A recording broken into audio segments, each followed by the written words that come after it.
It's not often you hear negatives about AI, particularly from myself being such a promoter of it. But I've got to tell a story of something that happened recently, and that is I do a fortnightly webinar for a bunch of very talented marketing team.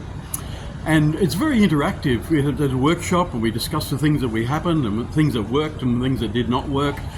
And I started to use AI to do the summary of the actual whole meeting because that was going to be useful. It produced a transcript, it produced little chapters of the meeting so you could just watch the chapter. It summarized the entire meeting in just a simple paragraph.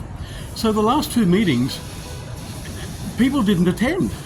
I said, well, what's happening? You know, and they said, well, we don't need to attend anymore, do we? Because AI summarizes everything. It's a lot better use of our time. We just watch the summary and we don't have to attend. What do you say to that? It's a great use of AI, but not in a good, applicable way.